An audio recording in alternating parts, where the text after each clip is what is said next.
నమస్కారం, welcome to 108 news Telugu. నా పేరు గౌరీ. ముందుగా బులెటిన్ లో హెడ్లైన్స్. సీఎం నిర్వాకంతో 430 మంది రైతుల ఆత్మహత్య. కేటీఆర్. ఈడీ చర్య నన్నెంతో బాధించింది. శంకర్. వైసీపీకి షాక్ ఇచ్చిన కూటమి సర్కారు. రేపు పాక్ గెలవాలి. భారత మాజీ క్రికెటర్. వ్యవసాయంపై అవగాహన లేని సీఎం రేవంత్ నిర్వాకం వల్ల 430 మంది రైతులు ఆత్మహత్య చేసుకున్నారని కేటీఆర్ ట్వీట్ చేశారు. పంటల కోసం అదనపు ఖర్చు చేయొద్దని రైతు సంక్షేమ కమిషన్ చైర్మన్ కోదండరెడ్డి మాట్లాడిన వీడియోను ఆయన షేర్ చేశారు. కాళేశ్వరం ప్రాజెక్టును ఎండబెట్టడం వల్లే భూగర్భ జలాలు అడుగంటాయన్నది వాస్తవమన్నారు.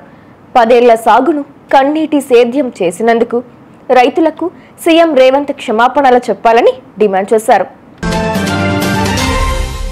ఎందిరన్ మూవీ కాపీరైట్ ఉల్లంఘన కేసులో దర్శకుడు శంకర్ కు చెందిన 10 కోట్ల రూపాయల విలువైన 3 ఆస్తులను ఈడీ జప్తు చేసిన సంగతి తెలిసిందే. దీనిపై తాజాగా శంకర్ స్పందించారు. ఈడీ చర్య తననెంతో బాధించింది అన్నారు. కాపీరైట్ వాదనలు పూర్తిగా నిరాధారమైనవని కొట్టిపారేశారు. అయితే ఎంతిరన్, జిగుబా కథల మధ్య కొన్ని సారూప్యతలు ఉన్నట్లు ఆరోపణలున్నాయి. ఎందిరన్ మూవీకి శంకర్ 11.5 కోట్ల రూపాయల పారితోషికం తీసుకున్నారు. కూటమి సర్కారును ఇబ్బంది పెట్టాలని ప్లాన్ చేసిన వైసీపీకి చంద్రబాబు బిగ్ షాక్ ఇచ్చారు. హామీల అమలుపై నిలదీయాలనుకున్న వైసీపీని పట్టణాల్లో వసూలు చేస్తున్న చెత్త పన్నును రద్దు చేస్తూ డిఫెన్స్ లో పడేశారు. నిరుద్యోగుల నుంచి వ్యతిరేకత రాకుండా గ్రూప్ 2 అభ్యర్థుల విజ్ఞప్తి పరిగణలోకి తీసుకుంటానని మంత్రి లోకేష్ మాటిచ్చారు.